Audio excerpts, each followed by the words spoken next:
大家好，我係 Alvin。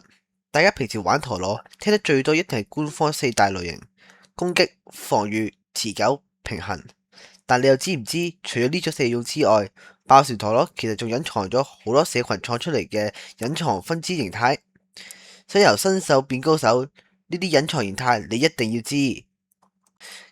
今次我就為大家深度盤點呢啲嘅社群極限流派。不過喺開始之前，大家快啲睇下呢個可悲嘅 subscribe 百分比，證明好多睇片嘅陀螺手都未訂閱，快啲撳個 subscribe 啦！多謝大家。咁我哋立即進入正題。首先講下攻擊型呢類陀螺，雖然持久力通常比較差，但換嚟嘅就係毀滅性嘅攻擊力。佢哋嘅主要攞分手段就係將對手撞入2分窿、極限區域，或者直接將人爆裂。對於高手嚟講，呢種玩法係低風險高回報，因為就算俾人哋持久勝利，我哋都淨係輸1分，但係只要我哋一下暴擊啦，就可以直接攞2-3分。代表嘅陀螺咧就係爆人。我哋再可以將攻擊型細分為3種極端嘅分支。首先就係速度型，追求極致速度，利用多次衝上極限軌道，發動連續嘅極限衝擊，去擊飛對手。通常會配 R 軸或者 LR 軸，代表嘅陀螺就係紅色空力天馬。跟住就係重炮型，放棄一切速度，追求極致重量，利用絕對嘅重量優勢去壓撞飛對手。通常會配7系列或者8系列嘅輪盤，去再加重上加重。代表陀螺就係鳳凰飛翼。超低型呢種流派追求有咁低得咁低，利用極低嘅零件創造高低差，直至從下而上重擊對手嘅輪盤，而提高爆裂對手嘅機率。代表陀螺就係我哋嘅鯊魚。接下嚟就嚟到防禦型呢類陀螺有唔錯嘅持久力，雖然比長持久型差啲。佢哋存在目的就係主要克制攻擊型，因為佢哋有極佳嘅吸收衝擊能力，攻擊型好難一下撞飛佢哋。當攻擊型冇晒力，防禦型就可以靠持久力穩贏。代表陀螺就係騎士玄甲。防禦型呢又可以分做2個分支，首先就係坦克型，顧名思義就係將隻陀螺改裝到好似隻坦克咁重，令對手撞你完全唔入。配置一樣係會配7系列或者8系列嘅龍盤去增加重量。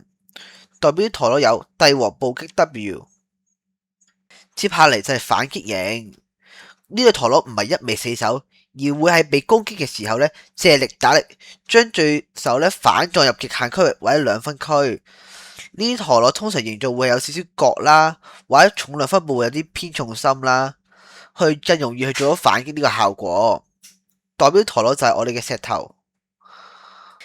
第3大類就係持久型，佢哋利用純粹嘅高轉速同埋尾速去轉贏對手，雖然好容易被攻擊型撞飛，但高手可以用逆軌或者避貓耳去避開佢哋嘅第一次衝擊，之後就可以穩贏1分。代表陀螺就係時鐘。而持久型衍生出嚟嘅分支就係最出名嘅吸收型，呢個陀螺係左回轉，因為大部分陀螺係右回轉嘅特性，就用齒輪效應，當對方打你嘅時候就可以吸收對方嘅轉速。呢類陀螺會配 E 軸去增強尾速，你用 E 軸巨大嘅圓盤啦，喺就嚟轉停嘅時候就會夾硬喺地下轉多幾圈。而暫時可以話吸收型嘅陀螺就係蒼穹龍騎士同埋隕石龍騎士。最後就係平衡型，呢類陀螺通常同時會擁有其中2種流派嘅特性，但係兩邊唔會太過極端。不過老實講平衡型係最難定義嘅，因為好多唔同嘅組合都可以叫佢平衡型。比較代表性嘅例子就有隕石龍騎士啦，可以同時攻擊對方嘅時候，亦都可以吸收去增強佢嘅持久力啦。神像啦，有好好嘅防禦同埋持久能力啦，同埋榮耀女武神啦，配上 NR 軸可以做一個比較好嘅反擊能力，同時保持一啲嘅持久去贏一啲嘅攻擊型陀螺啦。今次一口氣同大家講咗咁多個隱藏流派，大家消化得切嗎？